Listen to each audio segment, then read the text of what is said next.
Bienvenidos a este tiempo de enseñanza.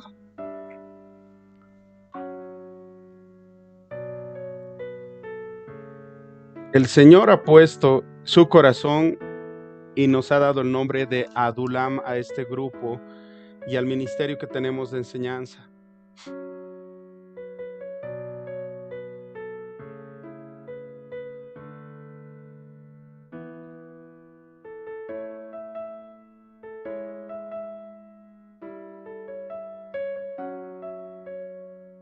Este es un tiempo en el que el Señor Jesucristo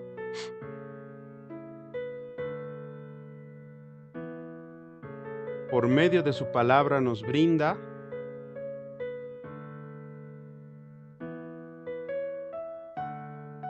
aliento, paz, esperanza y amor. Gracias por ser parte de este hermoso tiempo. La enseñanza de hoy se llama Caminando por fe, no por vista. Es una historia de fe.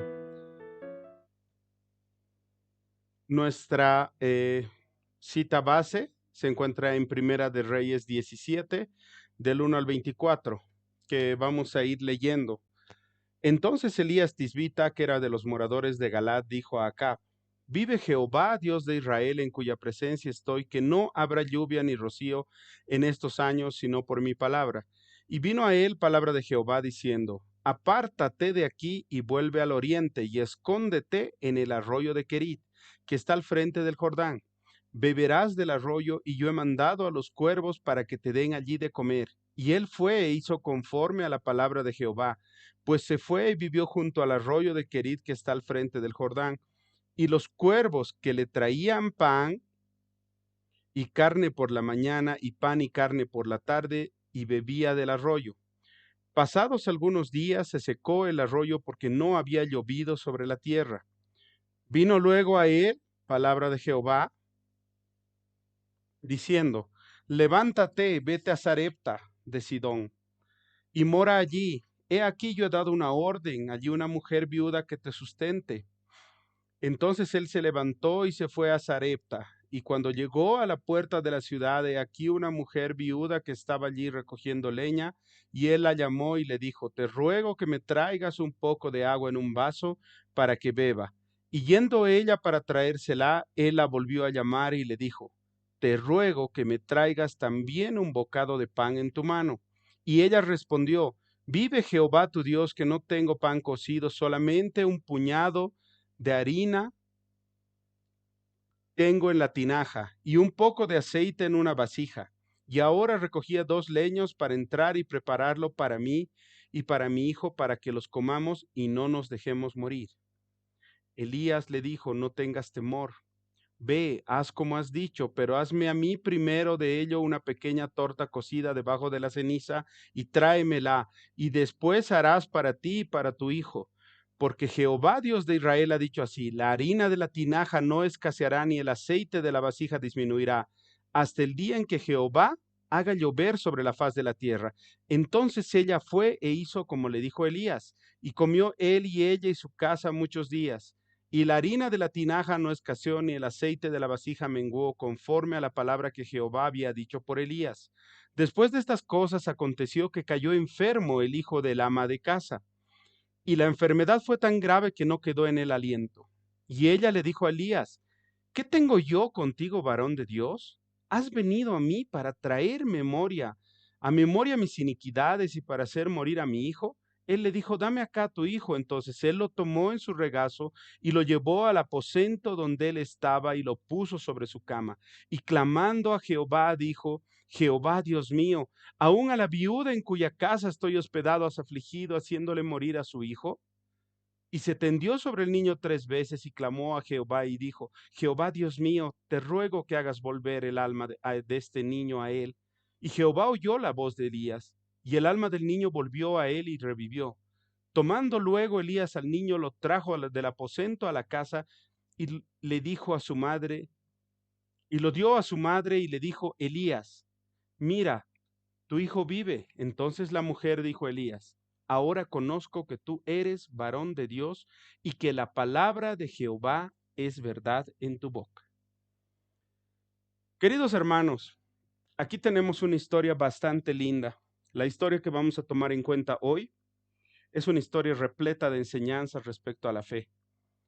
Hablaremos del profeta Elías, que es un profeta levantado por Dios con una vivencia realmente asombrosa, para que entendamos un poquito el contexto. Elías ha sido levantado en un tiempo bastante duro para Israel, en el cual la adoración a Baal se ha hecho presente debido a que en el año 38 de Asa de Judá se ha levantado a Acab como rey de Israel. Para que entendamos un poco, Acab ha sido uno de los, no sé si uno de los peores o el peor rey que ha tenido Israel, ¿no? En Primera de Reyes 16, 30 y 34 nos da una referencia de que Acab ha hecho lo malo delante de los ojos de Dios, más que todos los reyes que han reinado antes en Israel. A él no le importaba mucho lo que Dios decía, sino él pecaba y ha tomado por mujer a Jezabel, que era una descendiente de uno de los pueblos más idólatras. Y ha comenzado a servir a Baal y lo ha adorado, ha hecho un altar a Baal y ha edificado un templo en Samaria. Y también Acab ha hecho una imagen a la diosa Acera, haciendo así Acab más que todos los reyes de Israel que reinaron antes que él para provocar la ira de Dios. En su tiempo,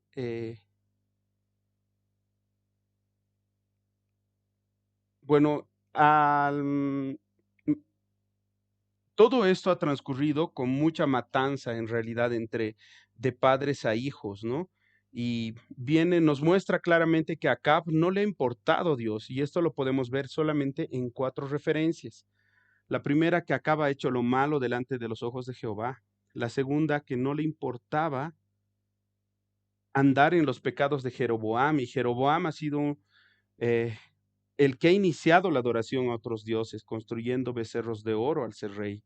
Toma por mujer a Jezabel, que es una hija de Edbaal, que era el rey de Sidón, de una región donde se practicaban orgías sexuales para agradar a la diosa Astarte, y era la precursora de adorar a otros dioses y no a Jehová. Y del 4, que entre sus hijos, entre los hijos de Acab, se han matado por el, por tener el reinado. Vamos a comenzar el estudio con una ilustración. Nuestra ilustración se llama La fe y el paraguas. Resulta que en un pueblo de una zona rural en los años 50, vino una gran sequía y amenazaba con dejar en la ruina a todos los habitantes, debido a que todos ellos subsistían trabajando en el campo. A pesar de que la mayoría de los habitantes eran creyentes, al estar en una situación con tanto límite, han marchado a su iglesia para hablar con el pastor y le han dicho, si Dios es tan poderoso, pidámosle que envíe la lluvia necesaria para cambiar esta situación tan angustiante. Y el pastor les ha respondido, está bien, le pediremos al Señor, pero debe haber una condición indispensable. Y toda la gente le pregunta al pastor y le dice, ¿cuál es esa condición? Hay que pedírselo con fe, les dice el pastor, con mucha fe. Así lo haremos. Y también vendremos a la iglesia todos los días. Entonces los habitantes de ese lugar han comenzado a ir a la iglesia todos los días, pasan las semanas, transcurren las semanas y la lluvia nunca se hace presente. Y un día todos en conjunto, enojados, decepcionados, van a increpar al pastor, van a enfrentar al pastor y a reclamarle. Y les dice, usted nos ha dicho que si le pedíamos con fe a Dios que enviara las lluvias, él iba a acceder a nuestras peticiones, pero ya van varias semanas y no tenemos ninguna respuesta. Y todo, y el pastor les responde, ¿ustedes han pedido con fe verdadera? Les pregunta de esa forma. Y todos responden al unísono y les dicen, sí, por supuesto. Y el pastor les da una respuesta muy clara. Entonces, si dicen que han pedido con una fe verdadera, ¿por qué durante todos estos días ninguno de ustedes ha traído su paraguas? Todos han quedado atónitos ante la pregunta. Y esto nos lleva a primero conocer qué es la fe. La fe en la palabra en Hebreos 11:1 nos dice que es la certeza de lo que se espera, la convicción de lo que no se ve. Pero entraremos un poquito más para entender en otras versiones. En Hebreos 11:1, en la versión hispanoamericana, nos dice, la fe es la garantía de las cosas que esperamos y la certeza de las realidades que no vemos. Si aún no entendemos, tenemos otra traducción que nos comienza a abrir un poco más el panorama para entender claramente qué es lo que es la fe. Y aquí nos dice que la fe es tener fe, confiar en Dios, es estar totalmente seguro de que uno va a recibir lo que espera. Es estar convencido de que algo existe, aun cuando no se pueda ver. Esa es la fe. Y si aún con este verso no hemos entendido totalmente,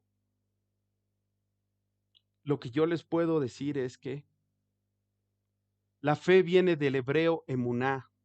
Emuná significa verdad, fidelidad, firmeza. Y diciéndolo de una manera más sencilla, es confiar y creer en Dios en todo momento, aunque todas las circunstancias te digan lo contrario.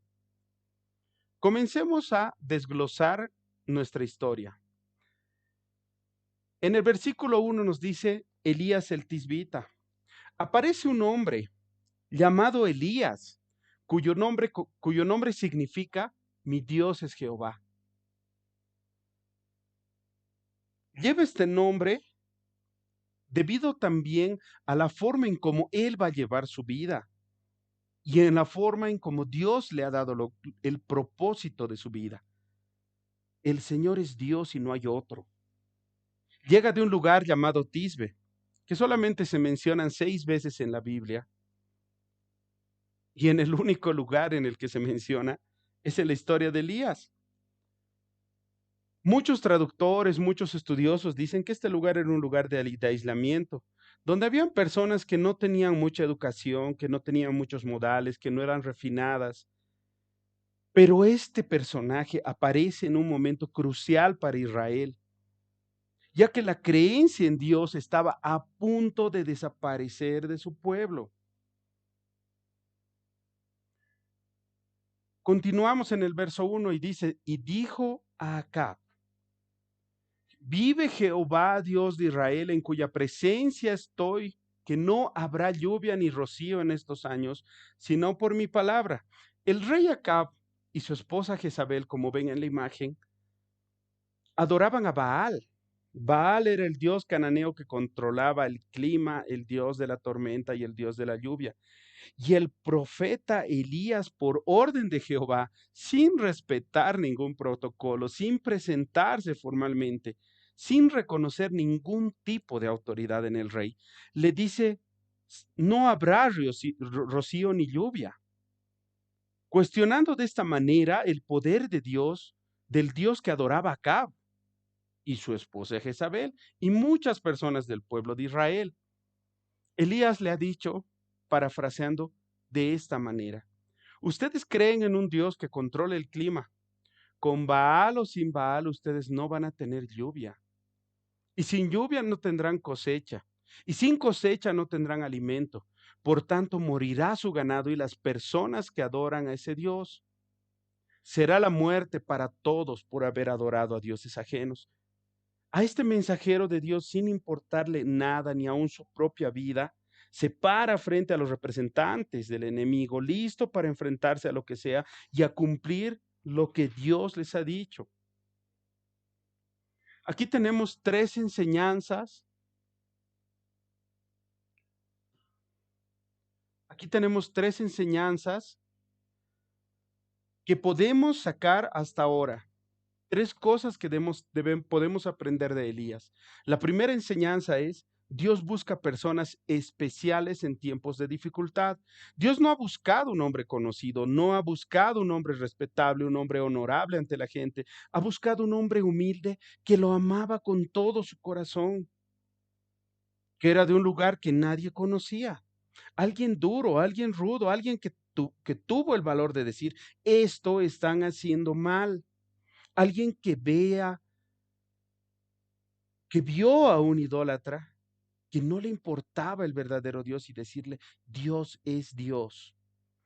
En contraste con nuestra cultura y con nuestro tiempo, las personas valiosas son aquellas personas que cumplen con lo necesario para que todos lo acepten.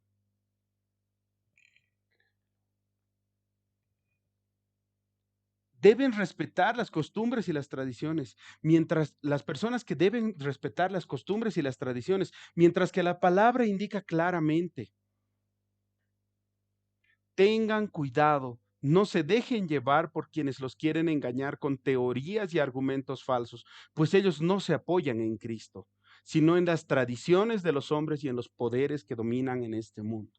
La segunda enseñanza que podemos sacar en esos dos versículos es que los métodos de Dios son sorprendentes. Dios no ha enviado un ejército para destruir al rey y su esposa, no ha enviado a grandes filósofos, a grandes letrados para defenderlo. Dios ha hecho lo menos pensado, ha enviado a alguien como Elías. Yo quiero que me escuches y que entiendas algo.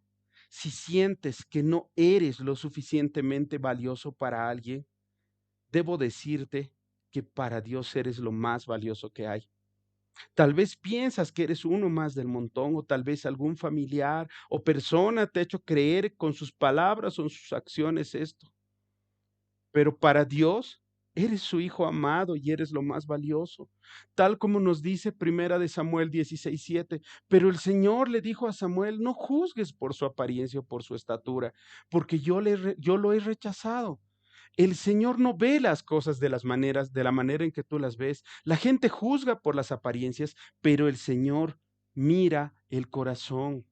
La tercera enseñanza que nos da es que siempre estamos parados frente a Dios. Dios busca personas que tengan el corazón completamente entregado a Él, personas que el motivo de su vida sea agradarlo en todo lo que piensa, en todo lo que dice y en todo lo que hace, que están más preocupados por lo que dice Dios y no por lo que dice la gente, tal como nos dice la palabra en Colosenses 3:17. Y todo lo que hagan o digan, háganlo como verdaderos seguidores del Señor Jesucristo y denle gracias a Dios el Padre por lo que Cristo ha hecho por ustedes.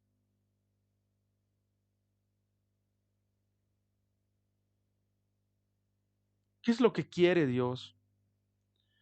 Dios quiere esos hombres y mujeres, esas personas que vayamos en contra de lo que es supuestamente bueno para el mundo, que reflejemos que nuestra fe está puesta en Dios por medio de Jesucristo.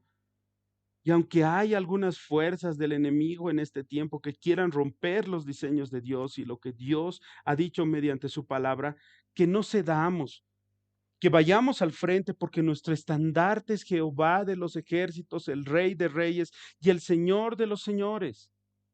Tal como nos dice el Salmo 23:4, aunque ande en valle de sombra de muerte, no temeré mal alguno, porque tú estarás conmigo, tu vara y tu cayado me infundirán aliento. Esa es la seguridad que el Señor nos da, y eso es lo que debemos aprender de Elías. Elías caminaba por fe. En el versículo 2 y 3 nos dice, y vino a él palabra de Jehová diciendo, apártate de aquí, vuelve al oriente y escóndete en el arroyo de Querit que está frente al Jordán. Dios le da una orden y Elías cumple sin pensar. De esa manera vuelve a demostrar la fe que tenía. Había una sequía en el país y Dios estaba resguardando a Elías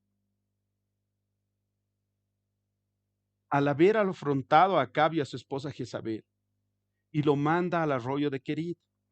Kerit significa en hebreo cortar, trozar o aislar. ¿Para qué lo manda ahí? Para protegerlo, pero también para comenzar a prepararlo para lo que vendría después. Aquí venimos a hacernos dos preguntas. ¿En qué área de tu vida estás siendo probado o llevado en soledad por Dios? Tal vez problemas familiares, tal vez problemas económicos, tal vez una mala relación con tu esposa,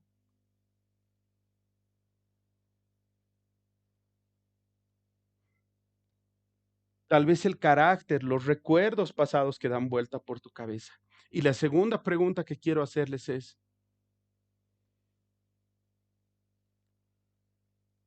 ¿tomaste en cuenta que Dios te está preparando para más adelante?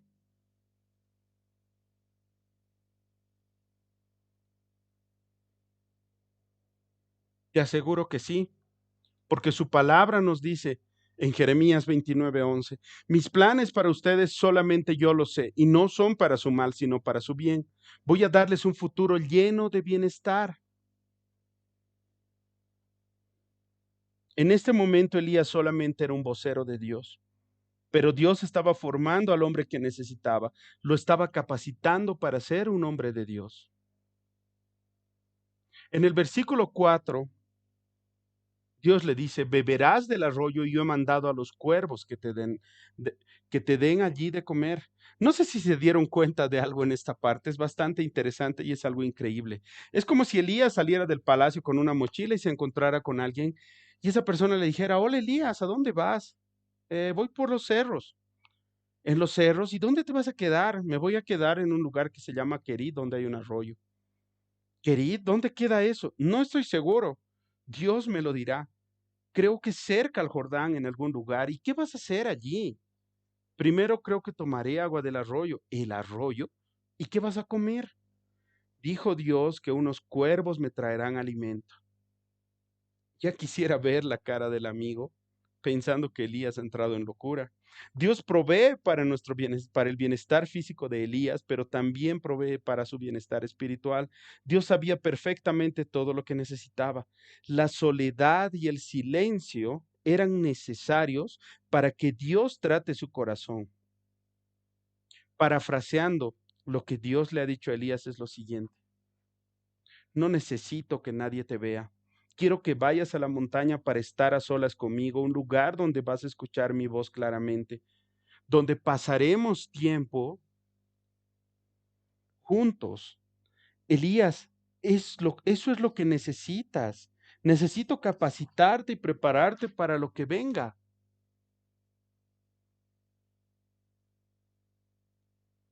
En el verso 5 nos dice, y él fue e hizo conforme a la palabra de Jehová, pues se fue y vivió junto al arroyo de Querid que está al frente del Jordán. Elías, sin dudar ni preguntar por qué, ha obedecido y hecho conforme a lo que Dios quería. Aquí yo les hago otra pregunta. ¿Cuántas veces Dios nos ha dicho que hiciéramos algo contrario a lo que pensamos que está bien y le hemos obedecido sin pensarlo?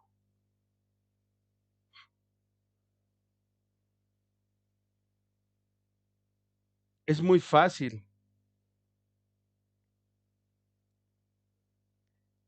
Él se ha ido a vivir junto a un arroyo de Querid que estaba al frente del río Jordán. Es fácil irse de vacaciones, irse de paseo, conocer nuevos lugares, irse unas 2 o 3 semanas. Elías estaba yendo la mayor parte del año a un lugar desierto con un arroyo y unos cuervos que le iban a dar comida. Parece un lugar incómodo, pero estaba en el mejor lugar. ¿Saben por qué? Porque estaba caminando por fe y no por vista. Tenía un encuentro a solas con el Padre, disfrutando del amor y de la enseñanza del Padre. Elías amaba servir a Dios, ya sea en un palacio, ya sea en privado.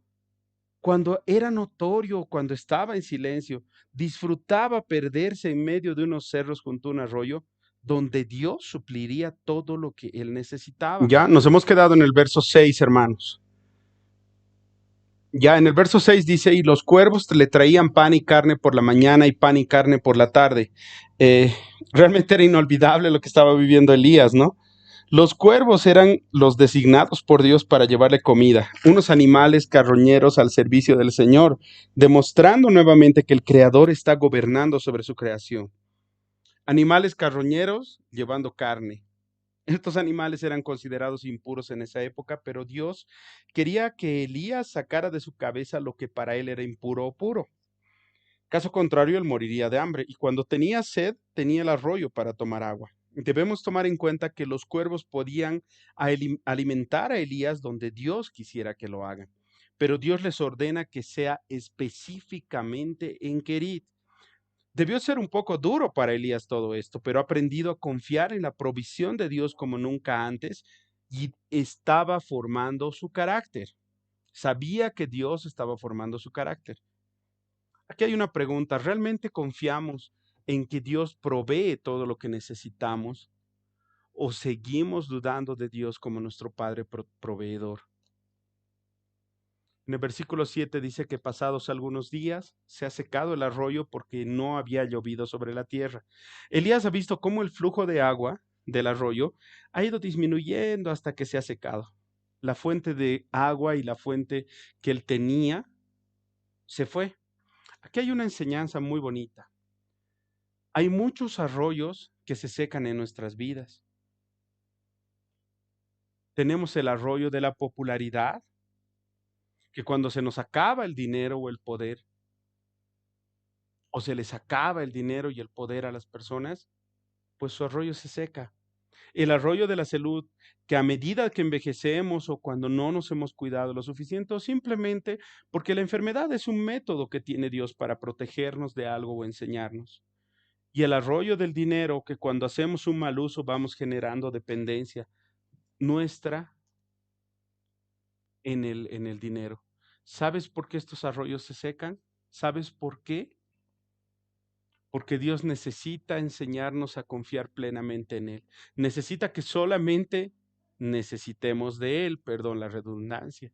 Que vivamos en el manantial de agua viva que es Cristo Jesús, como nos dice la palabra. Si alguien tiene sed, venga a mí, y el que cree en mí, beba. Como dice la Escritura, del interior de aquel correrán ríos de agua viva, en Juan 7:38.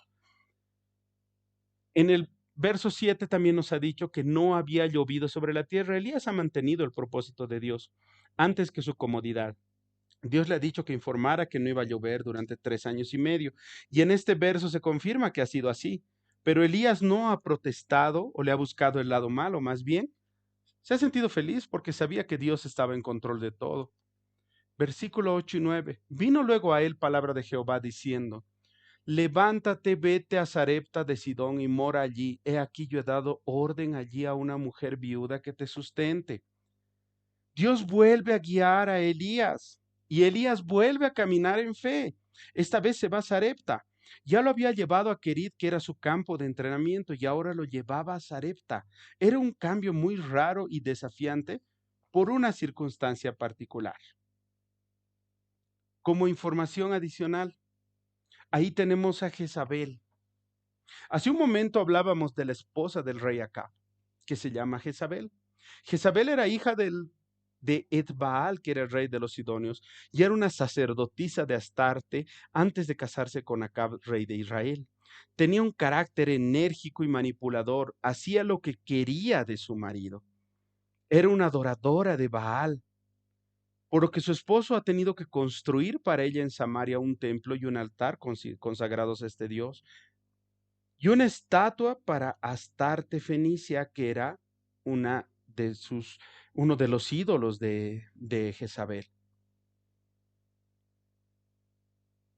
Aunque solo era la esposa del rey, Jezabel, si van viendo ustedes Primera de Reyes 18, 19 hasta el 21, Jezabel da muerte a los profetas de Jehová que ha podido apresar, se ha propuesto dar la muerte al profeta Elías más adelante, promueve el asesinato legal de Nabot. ¿Por qué? Porque a su esposo le gustaba un terreno. Vale decir que Dios estaba llevando a Elías al lugar de donde era Jezabel, visitando el terreno enemigo para mostrar el poder de Dios y su plan en el lugar donde su Dios Baal era más adorado. Pero aquí nos tenemos que seguir acordando algo, que no llovía y que su Dios no había hecho nada.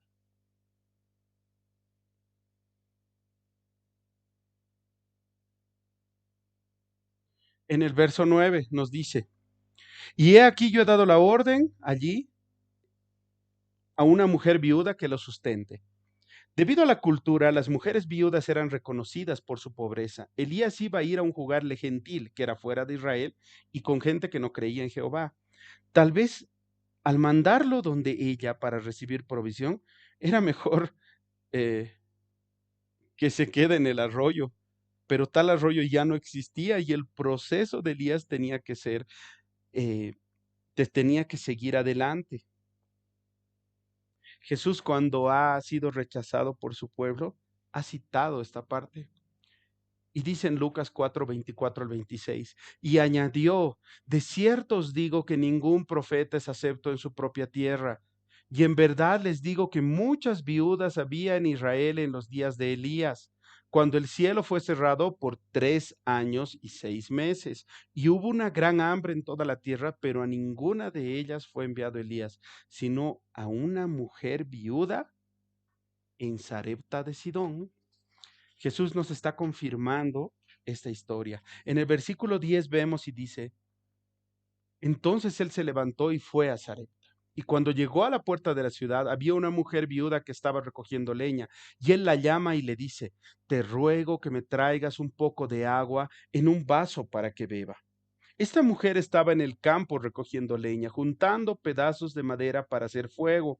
No había ninguna razón para que ella no tuviera madera en casa si es que fuera una persona que estaba acomodada económicamente, porque no había escasez de madera. Pero lo que podemos decir es que era extremadamente pobre. Te ruego que me traigas un poco de agua en un vaso para que beba. Como Dios le había dicho, que le dio la orden a la viuda para que lo sustente, Elías, por la fe que tenía en Dios, le dice esas palabras. Y yendo ella en el versículo 11 para traérsela, él la volvió a llamar y le dijo, te ruego que me traigas también un bocado de pan en tu mano.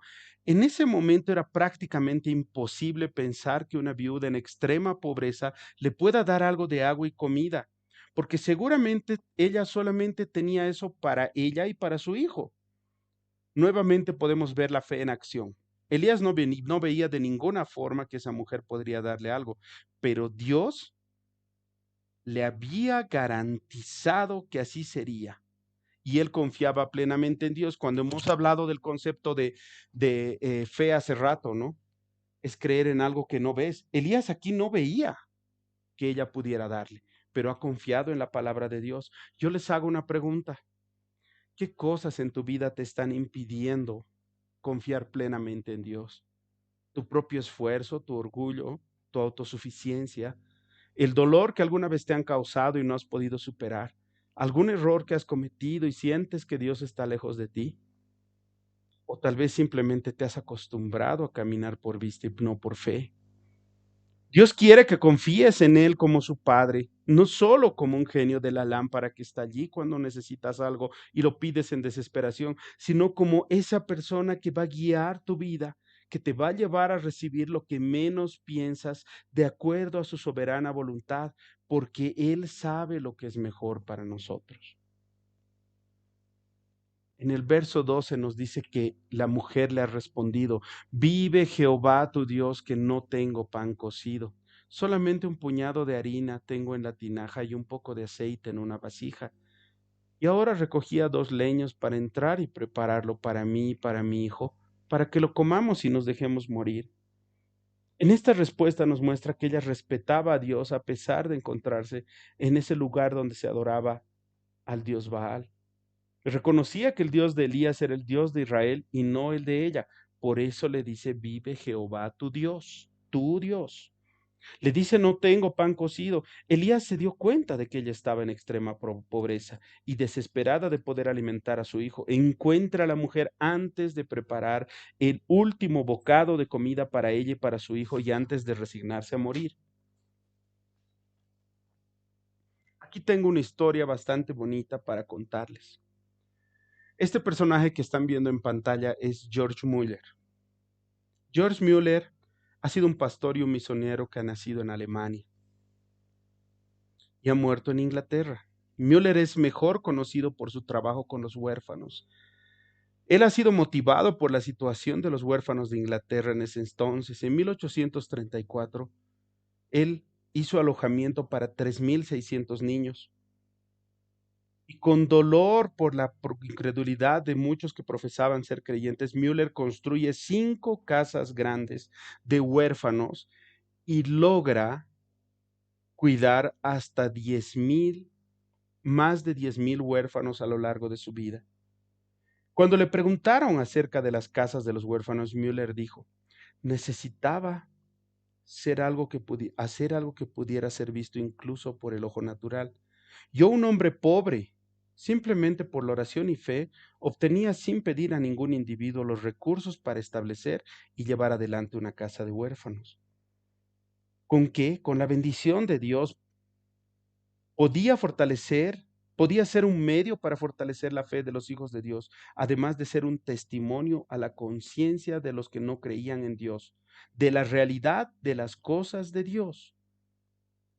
¿Cuál ha sido la razón principal de crear una casa de huérfanos para George Müller? Que Dios sea magnificado por el hecho de que esos huérfanos eran cuidados y provistos de todo lo que necesitaban por medio de la oración y la fe, sin pedir nada a nadie, y que puedan ver que Dios es fiel y escucha las oraciones. Müller nunca ha cobrado un salario, nunca ha pedido dinero a ninguna persona, no ha tomado prestado ni nada.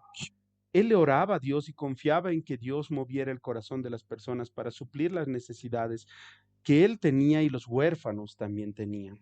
En una ocasión dijo: yo no sé cómo son los medios o cómo llegarán, pero sé que Dios es todopoderoso, que los corazones de todos los que están en sus manos, y que si a Él le place influenciar personas, ellos enviarán ayuda. Hay una historia muy linda de un orfanato de Müller. Una vez en un orfanato, todos estaban sentados a la mesa orando, dando gracias a Dios por la comida, sentados en una mesa. Pero quiero contarles algo. No había nada en la comida, en los platos, ni en la leche de sus huérfanos. En cuanto han acabado de agradecer a Dios, un panadero ha tocado la puerta del orfanato y les ha dado el pan necesario. Y en cuanto abre la puerta George Müller, un lechero, la carreta de un lechero se descompone justo frente a la puerta de donde él estaba. Y como no podía llegar a su destino, ese lechero le dice: te voy a dar toda esta leche para que alimentes a los huérfanos. Esa es la fe que Dios quiere que tengamos. Esa es la importancia de la oración. Esa es la importancia y ese es el Padre al que nosotros seguimos. Ese es nuestro Dios. Ese es Jehová de los ejércitos. Ese es el que lo mueve todo. Ese es el que lo hace todo y quiere actuar de esa manera en tu vida. Lo único que necesita es que tú confíes plenamente en Dios. No te pide nada más. Sigamos avanzando. En el verso 13 y 14. Elías le dice: no tengas temor, veas como has dicho, pero hazme a mí primero de ella una pequeña torta cocida debajo de la ceniza y tráemela, y después harás para ti y para tu hijo. Porque Jehová, Dios de Israel, ha dicho así: la harina de la tinaja no escaseará, ni el aceite de la vasija disminuirá, hasta el día en que Jehová haga llover sobre la faz de la tierra.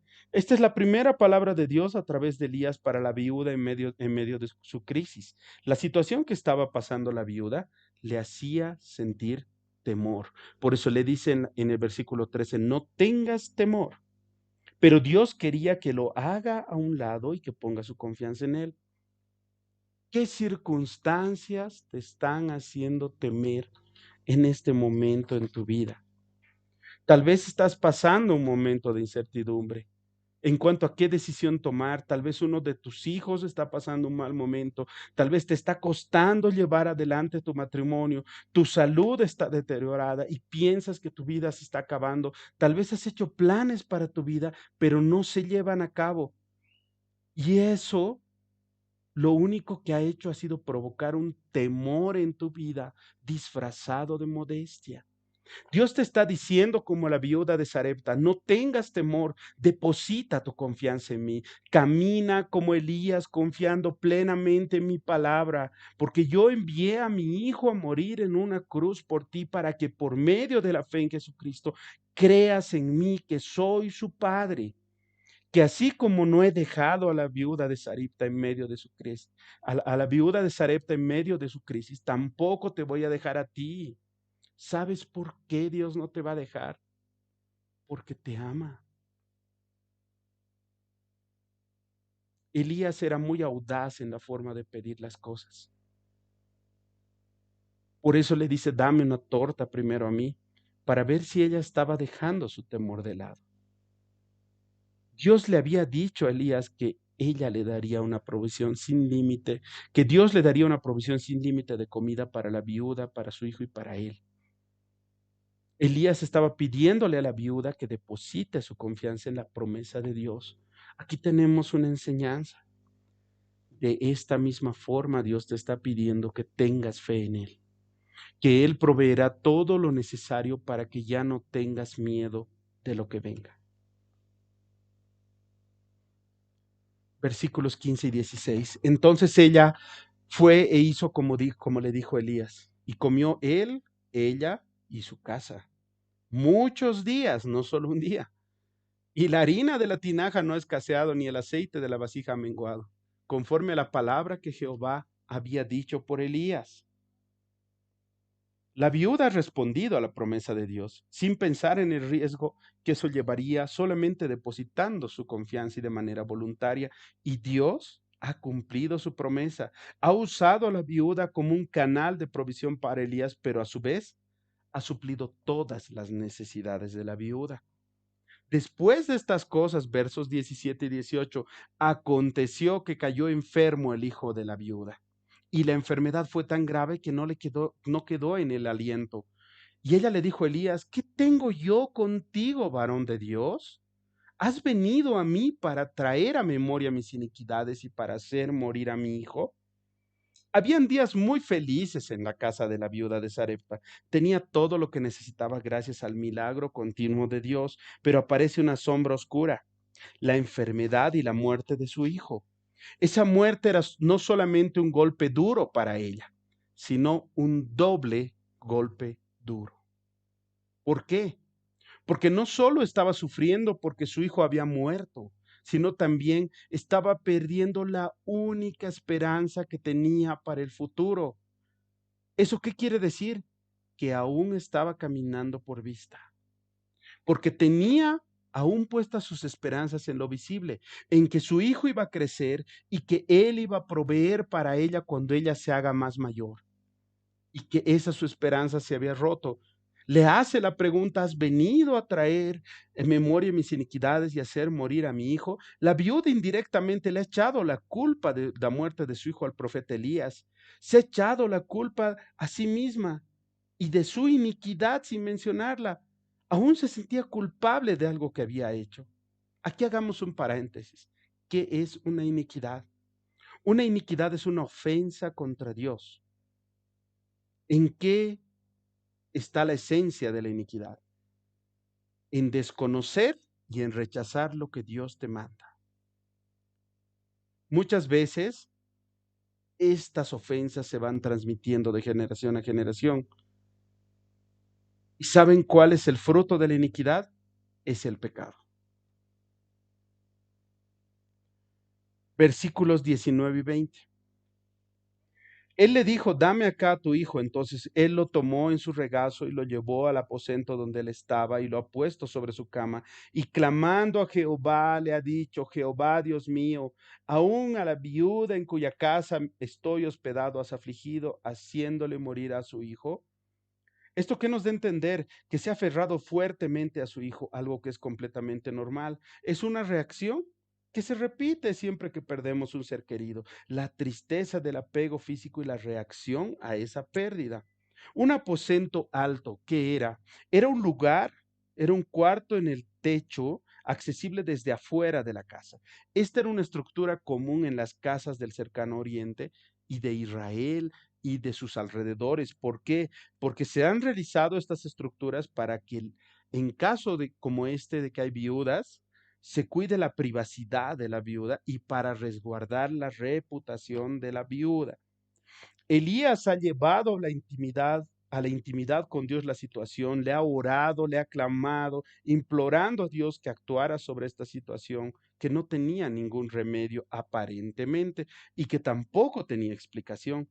Él sabía que Dios le estaba conduciendo a la viuda a esto y que el único que podía responder a su aflicción era Dios mismo. Y Elías se tendió sobre el niño 3 veces y clamó a Jehová y dijo: Jehová, Dios mío, te ruego que hagas volver el alma de este niño a él. Y Jehová oyó la voz de Elías, y el alma del niño volvió a él y lo revivió.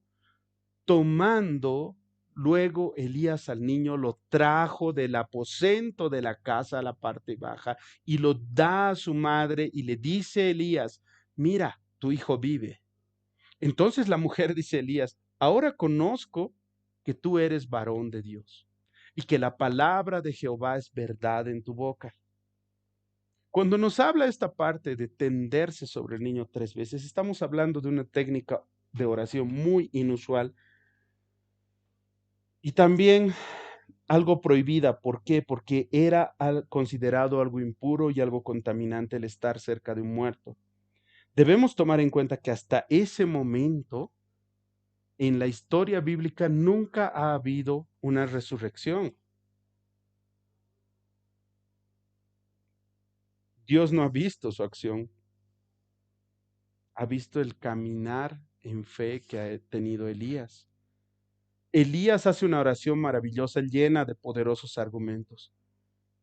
Cuando le dice: Jehová, Dios mío, te ruego que hagas volver el alma a este niño a él, le está dando le dice parafraseando: yo sé que tú eres el Señor y que puedes hacer que este niño vuelva a vivir. Tú eres mi Dios y por el amor que le tienes a esta mujer que necesita a su hijo, porque necesita apoyo debido a su edad y su situación, tomarás en cuenta esta petición.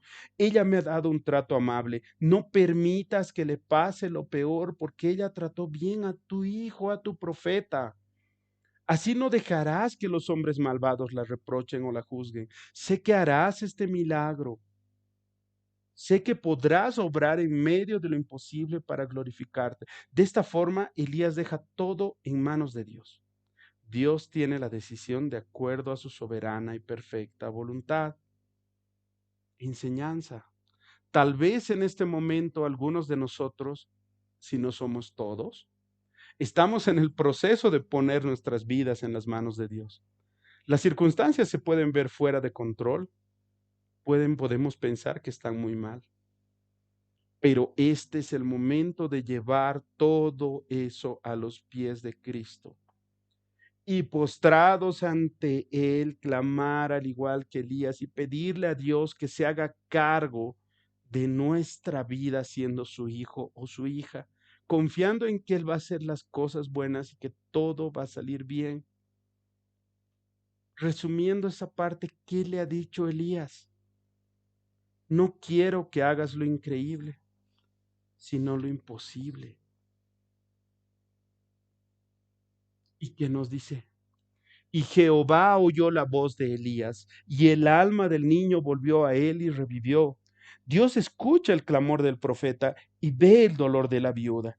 El hijo ha resucitado, demostrando Dios que no solamente le ha proveído alimento, sino también no ha abandonado a la viuda en su necesidad, brindándole la protección que ella va a necesitar en su vejez. Toma Elías al niño, lo baja del aposento, lo da a su madre y le dice: mira, tu hijo vive. Tal vez algunas personas se hubieran llevado el reconocimiento, pero el corazón de Elías, que era totalmente entregado a Dios, lleva a decirle: mira, tu hijo vive.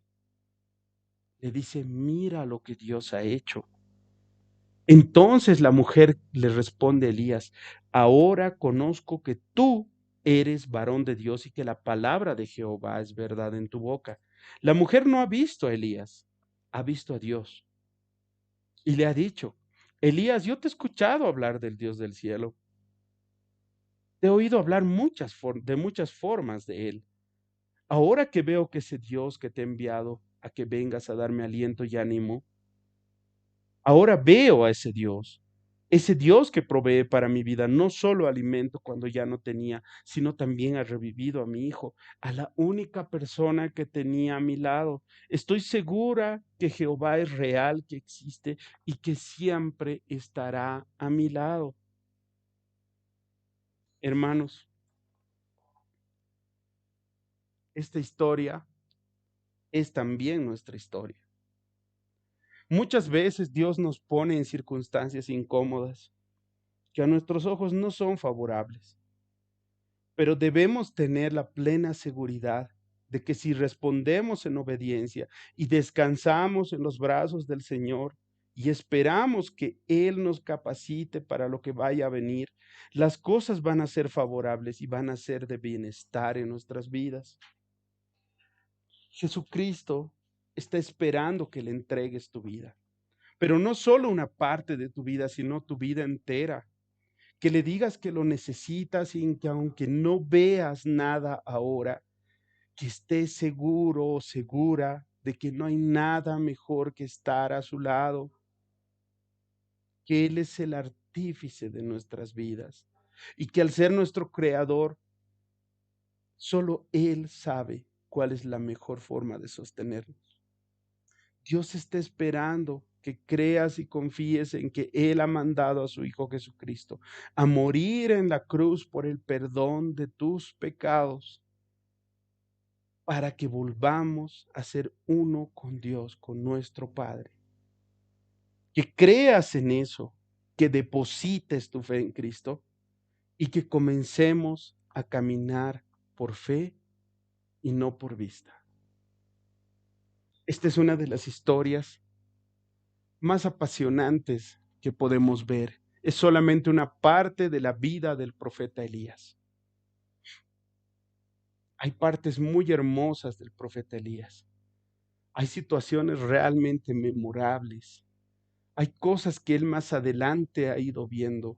Esperemos que el Señor en su infinito amor quiera enseñarles sobre eso y que realmente Él quiera que cada uno de nosotros vivamos esta situación.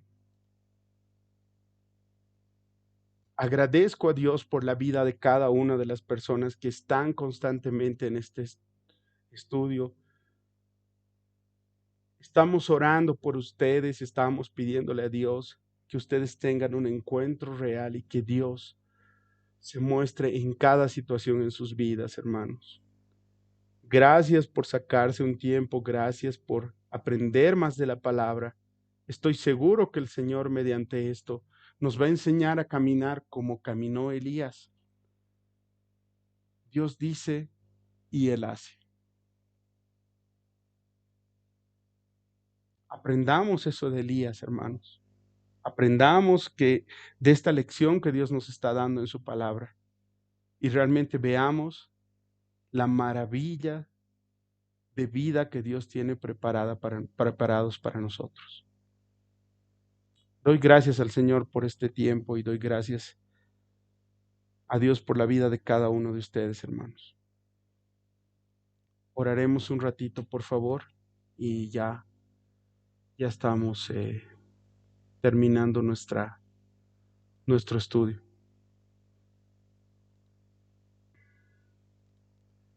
Quisiera que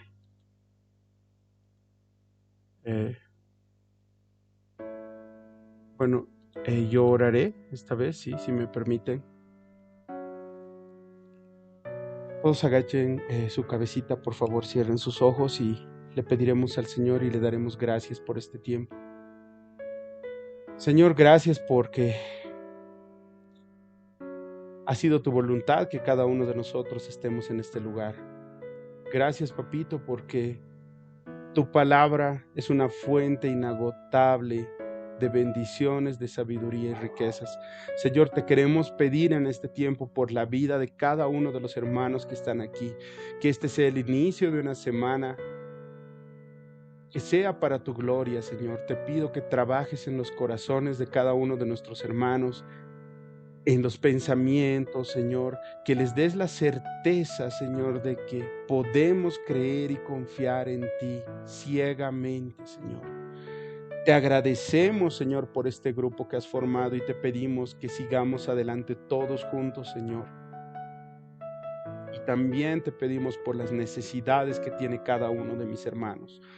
Como has suplido las necesidades de la viuda de Sarepta, Señor, te pedimos que suplas las necesidades de todas las personas que están necesitando en este tiempo, Señor. Te pedimos que seas tú mostrando cosas maravillosas, pero que eso sea solamente un fruto de haber depositado nuestra confianza en ti, Señor. Que lo más valioso en nuestras vidas sea estar a tu lado, Señor. Y te agradecemos por este día, te agradecemos, Señor, por la vida de nuestros hijos, por la vida de nuestros esposos, de nuestras esposas, de nuestros papás, Señor. Te queremos pedir bendición sobre la familia de cada uno de nuestros hermanos que están conectados en este momento, Señor. Y te agradecemos porque no hay mejor forma para caminar que nos des ojos espirituales para ver por dónde caminamos y que nuestros ojos sean guiados por tu amado Espíritu Santo, Señor. Gracias, papito, por este tiempo y gracias porque aún podemos conocer tu palabra libremente, Señor. Te pedimos en este tiempo por todos aquellos misioneros también que están por el mundo, llevando tu palabra, llevando tu enseñanza y que están siendo perseguidos, Señor. Sé tú fortaleciéndote en su debilidad, Señor. Gracias, papito, por este tiempo y gracias, Señor, por la vida de mis hermanos. En el nombre de Jesús. Amén. Que tengan una linda semana, hermanos, y que sea que nos veamos la siguiente semana.